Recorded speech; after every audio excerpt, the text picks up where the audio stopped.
Fala comigo, pessoal, sejam bem-vindos a mais um vídeo aqui do canal, Thiago Armentano na área. E a gente vai falar um pouquinho sobre o que o mercado está esperando para os próximos ciclos, já que vários CEOs de Wall Street estão dizendo que teremos correção de pelo menos de 15 a 20% nos próximos 12 a 24 meses. Os principais CEOs de Wall Street estão trazendo pra gente um panorama mais de medo. E aí a gente vai falar um pouquinho se isso realmente é uma preocupação que a gente deve ter, já que muito daquilo que a gente vê na mídia, nós investidores temos que deixar de lado. Por quê? Não fazemos carteira pro curto prazo, mas eu já vou falar isso para vocês. Antes disso, é interessante a gente avaliar o que está acontecendo no mercado como um todo. Se a gente pegar os últimos 6 meses de SP500, a gente teve 6 meses consecutivos de alta. E o Russell 2000 também subindo os últimos 6 meses. O Nasdaq, os últimos 7 meses, a gente teve altas consecutivas. E quando a gente faz uma avaliação um pouco mais intrínseca, principalmente agora de outubro, o último mês, se a gente olhar o índice Equal Weight, né, que é o índice que é balizado por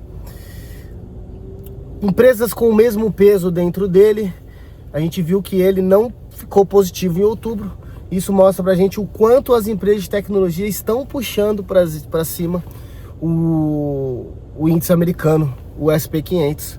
Óbvio, são as empresas que mais estão de fato entregando resultado, já que a explosão por AI, a dinâmica por AI está sendo cada vez mais forte e o resto do mercado como um todo não está necessariamente no mesmo ritmo. O consumo ele não está acelerado e é por isso que o Fed começou a baixar a taxa de juros gradativamente durante esse ano. E se a gente pegar a Europa também, a gente tem o mesmo ciclo, tá? Os europeus também estão baixando os juros, então empresas de consumo elas tendem a não ter a mesma performance. Óbvio que a gente tem tido das empresas de tecnologia, as empresas mais voltadas para AI. Se a gente pegar o último mês, Alphabet subindo forte, Microsoft, Apple, a Meta ficou um pouco abaixo, caiu mais ou menos 10%, mas tudo isso não significa nada para nós, tá? E aí vai o grande erro do investidor, principalmente o investidor iniciante, que se preocupa muito com timing. E essa discussão ela leva a gente para um outro patamar de nível de consciência dentro da nossa carteira de investimentos, e ela muda jogo, tá? Quanto mais você deixar de lado taxa de juros, ambiente político, ambiente macroeconômico, notícias de curto prazo, a mídia de modo geral que precisa de clique, quanto mais você deixar isso de lado e focar nos seus aportes mensais ao longo da sua vida, melhor você vai se sair.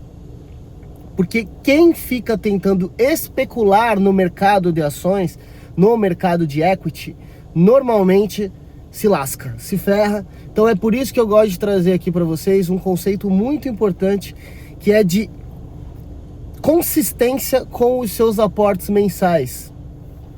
E a gente chama isso de DCA, tá? Dollar Cost Average, que é o quanto a gente faz de aportes de forma constante, mensalmente, que traz uma média pra gente no longo prazo. Óbvio, de aportes, a gente natural que queira subir esses aportes ao longo do tempo, mas o fato da gente se preocupar menos com timing faz com que a gente esteja mais tempo posicionado no mercado, e isso faz total diferença para o investidor, principalmente para o pequeno investidor. Thiago, mas se os grandes fundos, Wall Street, estão preocupados com isso, a Faria Lima está preocupado com isso, por que eu não deveria? Já que eles são profissionais, já que você, Thiago, é um investidor qualificado, você tem certificação e tudo mais, tudo isso balela para o investidor, tá? Pessoa física, o investidor comum que vai investir por 15, 20 anos. Por quê? Porque o investidor institucional, o investidor de fundo ativo, o grande gestor, Wall Street, Faria Lima, todo mundo precisa de performance pro curto prazo. E isso é um divisor de águas. Óbvio que todos esses players, eles estão buscando uma rentabilidade acima da média de mercado. E nós, como investidores, pessoa física, nós não temos que nos preocupar com isso. E no longo prazo a gente consegue trazer uma rentabilidade muitas vezes melhor do que aquele que fica trocando a carteira o tempo todo. Isso é um ponto importante de disrupção, inclusive, aqui, ó, o investidor institucional que precisa trocar a carteira o tempo todo, que às vezes precisa liquidar fundo porque teve resgate em massa, ele tem uma visão diferente. Ele precisa bater o benchmark para ele conseguir continuar cobrando a taxa de performance, a taxa alta que ele cobra também de administração, às vezes 2%, 1,5%, 2%, mais 20% de taxa de performance. Normalmente os fundos ativos têm uma dinâmica assim, então eles precisam entregar resultado. Então normalmente eles vão precisar se preocupar mais com o ambiente macro, com o ambiente político, com o ambiente, de maneira geral, com o ambiente que varia preço dos ativos no curto prazo. Então nós investidores, não é que nós não tenhamos que ficar alheio a isso e fingir que não existe, não é isso.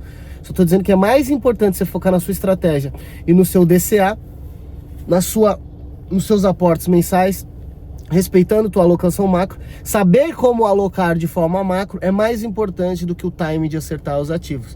Desde que, óbvio, você escolha bons ativos. Ativos com qualidade, ativos que tenham diferenciais competitivos. Esse é um ponto importante, diferenciais competitivos, porque muitas vezes você olha balanço, olha lá DRE, olha um ativo que tem uma saúde financeira interessante, mas esse ativo ele não tem diferencial competitivo e em algum momento aquela margem elevada, margem de lucratividade elevada, ela escorre pelo ralo, porque você chega com outros players que são competitivos e roubam o espaço dessa empresa. Isso acontece o tempo todo. Então é importante que a empresa tenha diferenciais competitivos.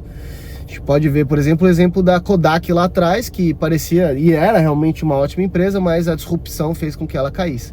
Então é por isso que a gente precisa investir em uma determinada quantidade de empresas, que a gente tenha uma diversificação importante para que a gente não caia no risco da ruína.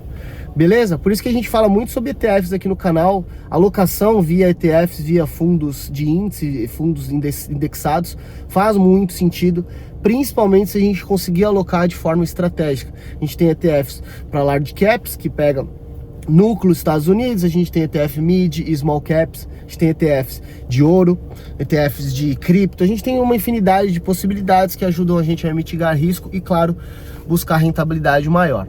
E se a gente até olhar para a rentabilidade do ouro aí no último mês, também chegando a quase 4%, o ouro batendo suas médias, batendo as suas altas históricas, e principalmente pós-pandemia, a gente tem 2020 para cá um nível de abertura para que as empresas, as pessoas consumam mais, para corrigir um certo freio que a gente teve lá, principalmente na cadeia de suprimentos. E a gente teve muita emissão de moeda por parte principalmente do Banco Central americano, aí dívida explodindo, o ouro acaba sendo um balizador para a gente disso tudo, e é por isso que o ouro tem sido tão demandado. Se a gente pegar o gráfico de 1970, que foi quando acabou o padrão ouro, para cá, a gente teve o nível de inflação subindo.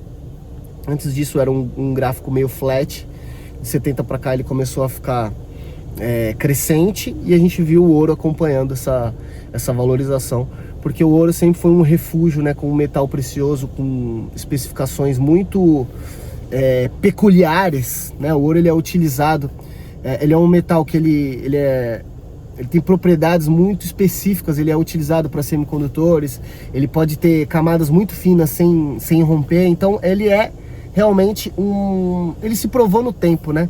A humanidade ao longo da história sempre usou o ouro como uma forma de trocar, fazer meios de troca, como joias, enfim, para medir poder.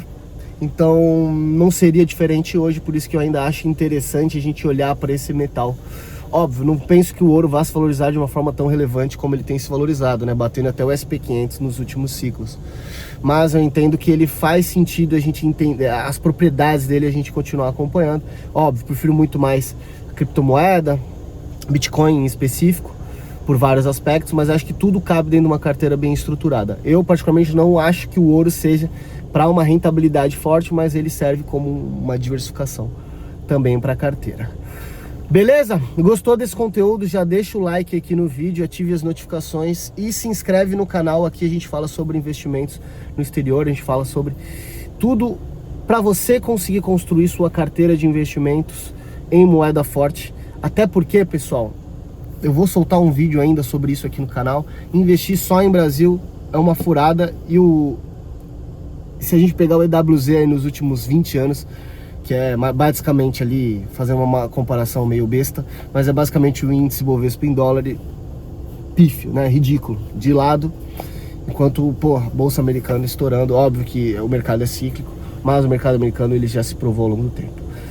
Beleza? Tamo junto, um grande abraço e vou deixar esse outro vídeo aqui na tela para você continuar me acompanhando.